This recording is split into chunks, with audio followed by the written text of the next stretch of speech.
লক্ষ্মী কুটিরের রান্নাঘরের পক্ষ থেকে সবাইকে অনেক অনেক স্বাগত জানাই। আবার দ্বিতীয় একটা রেসিপি নিয়ে এসেছি, সেটা হলো কচুর শাক রেসিপি।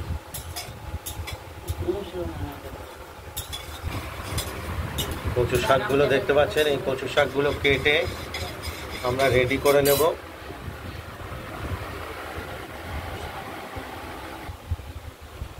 কচুর শাকটা আমরা কেটে সাইজ করে নিয়েছি এবং প্রেসার কুকারে সেদ্ধ করে তৈরি করে নিয়েছি এবং জলটাও ঝরিয়ে রেখেছি, দেখতে পাচ্ছেন ঝরিতে। এই কচুর শাকটা আমরা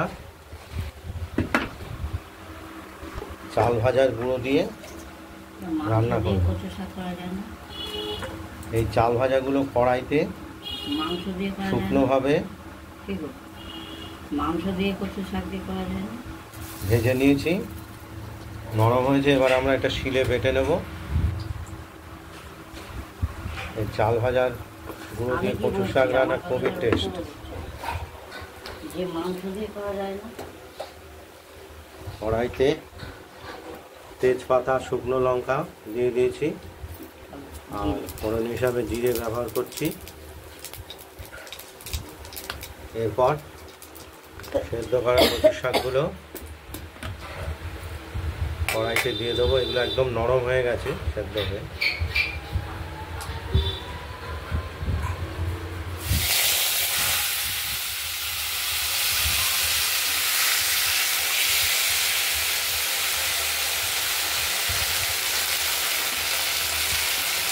স্বাদ মতো নুন দিয়ে দেবো।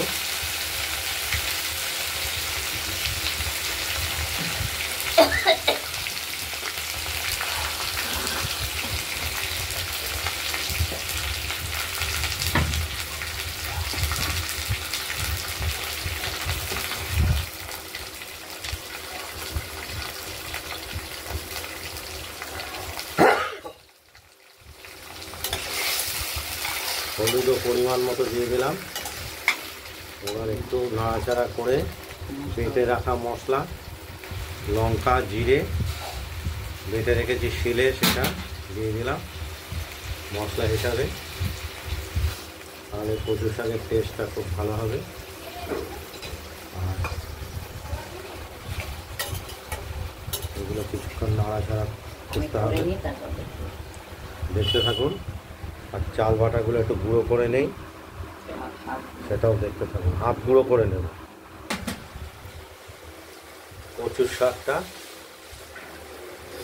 মজে এসেছে, হয়েই গেছে বলা যেতে পারে। এরপরে গুঁড়ো করে রাখা চাল এই কচুর শাকের মধ্যে আমরা ছিটিয়ে দেব এবং নাড়াচাড়া করে দিলেই চালের গুঁড়ো দিয়ে কচুর শাক রেডি। এর আলাদা একটা স্বাদ হয় এর,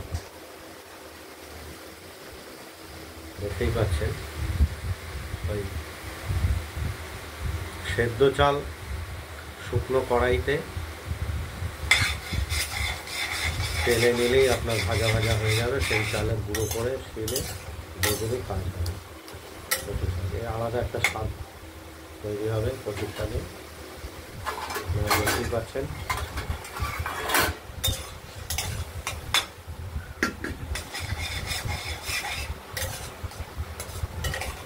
মজে এসেছে,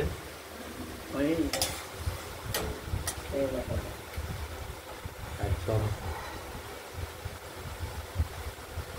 মিশে গেছে কচুর শাকগুলো।